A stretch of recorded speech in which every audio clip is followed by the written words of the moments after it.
Hi, I'm Maggie, and this is Music Theory for Piano Technicians, Part 22, A Spiral of Fifths. This video is to try to get a concept across, and the examples I'm going to use aren't necessarily real. Just like an atom in science is made up of protons, neutrons, and electrons, that's not necessarily a real thing, but it's a great model to help us understand our world. It's the same with a square. A square is a two-dimensional object that we can draw on a two-dimensional piece of paper. That's pretty simple. But what if we want to draw a cube? A cube is a three-dimensional object, and although we can represent it on our two-dimensional paper, it's not quite real. It just gives us the idea. And it's the same again with a tesseract. A tesseract is a four-dimensional cube that can sometimes be represented in three-dimensional space, although that's still not real, and it's even less real on our two-dimensional piece of paper. But it kind of gets the concept across. It's the same way with the circle of fifths. Here we have a circle, and we start on C, and we go up by fifths and come around, and we come back to C, and everything lines up perfectly, right? Well, if we go up by fifths, what C do we end on? Is it the same one we started on? Nope. So what if we think of the circle of fifths as a spiral? And I know I have this upside down. I don't want to redraw it. So you can think of going down in fourths, or you can think going down as going up. Haha, way to confuse you, right? So if we start on C and we go up by fifths or down by fourths, it doesn't matter. We can get this C, which is a different octave, and we can keep going around, another C, and all our notes line up from octave to octave to octave. So that's a pretty good model, right? Wrong. So what really happens is we have a spiral. I'm going to call that our octave. But fifths, if they are pure, which I'll explain in a future video, if our fifths are pure, they are wider than what we can fit into our spiral, which is our octave. We can't fit them. They simply are too wide.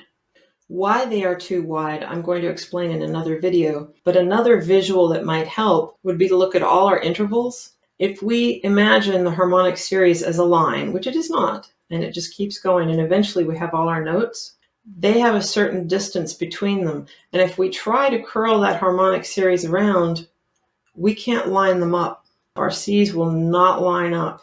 They are mismatched.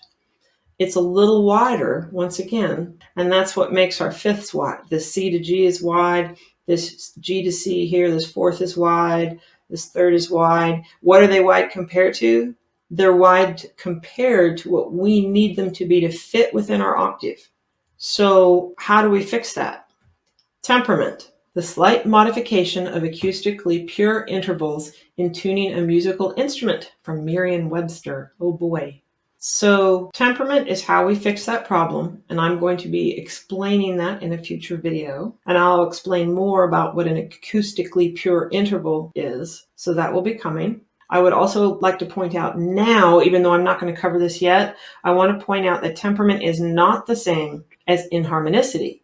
Inharmonicity are deviations of the frequencies of the harmonics from the exact multiples of the fundamental. This is from Britannica.com. You can look up some more there. This is not the same as temperament.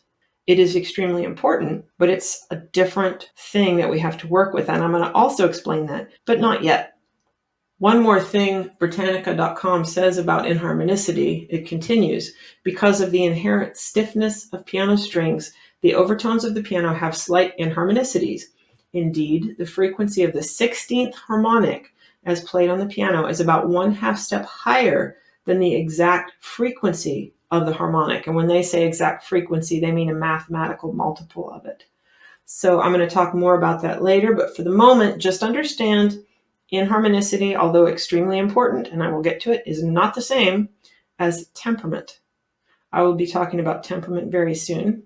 And I'm going to create a vocabulary list that not only defines some of these terms I've been using, but also compares North American terms to terms in the UK and other countries. I will be creating this as I go. If you have any suggestions, if you're from another country and know a term I missed, please share it with me and I will add it to my vocabulary list. If you have any questions or suggestions, particularly about that, comments, corrections, Email me at maggie@thebutlerschool.org, and I hope to see you in the next video.